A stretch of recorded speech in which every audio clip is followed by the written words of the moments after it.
Malaki ang agwat ng Bisaya at mga taga Maynila. Madam, ano po pangalan niyo, madam? Evelyn Queen Pagpag. Ayun. Queen of Pagpag dito sa Mayapilan. Pwede po magtanong, safe po bang kainin itong pagpag? Opo, kasi sa 10 taon na ako nagtitinda, wala pang bumabalik sa akin nga. Ate Evelyn, sumakit ang tiyan ko dahil sa pagpag mo. Bumabalik, naghahanap ng pagpag. Bumabalik naghahanap pa ng pagpag, no? Oh, nakikita niyo si Auntie?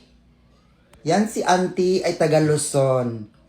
Sa may Tondo, Manila. So, ang bit-bit niya po ay hindi po yan Chicken Joy. Yan po ay tinatawag na pagpag. Yung mga tira-tirang kinainan sa restaurant.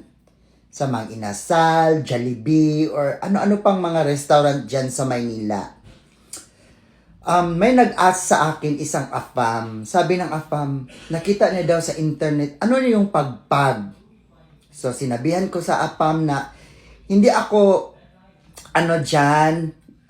expert kasi hindi ako taga Maynila. Pero, based on my research, ito po yung pagpag, taga Maynila, di ba? Oh, ito, di ba? Palagi niyong inaano yung taga Mindanao na mga pobre, mga halos walang makain ang taga Mindanao, mga bobo, o ito. Ito yung pagpag na pinakasikat na pagkain sa Maynila. Yan, mga tira-tirang pagkain yan, mga yung inaano ng mga tao, tapos niluwa, tapos lulutuin na naman nila kasi yung Maynila, mayaman daw sila, taga Maynila. So, yan yung pagpag. Again, pagpag. Mga mga mahirap daw ang taga Mindanao.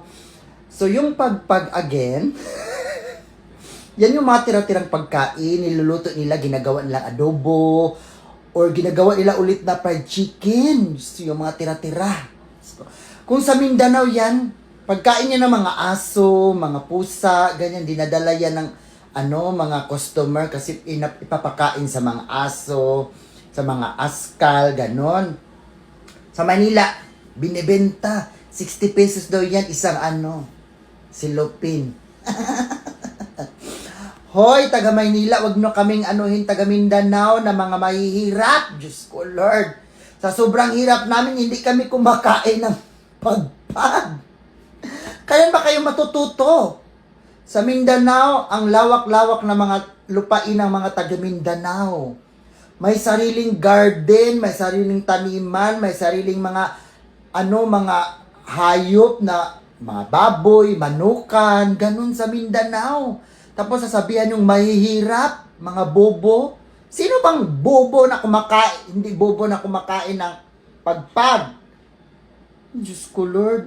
Ayaw ko sana na magkumpara, no? Kasi hindi naman talaga bagay yan, hindi naman talaga, masama naman talaga mag-kumpara. Pero, bakit nyo palaging sinasabihan ang mga taga Mindanao, mga Bisaya, mga mahihirap? Sa amin, presko ang gulay ay isda namin. Huwag kayong tanga. Ito pagpag. Diyos ko, Lord.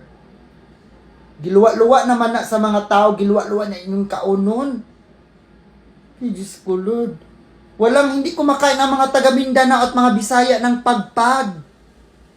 Mga taga Manila, Tondo, Manila, mga piling elite. Ito nyo yan, national food, pagpag. Tigilan nyo ng pag-iinsulto sa mga Bisaya, ha?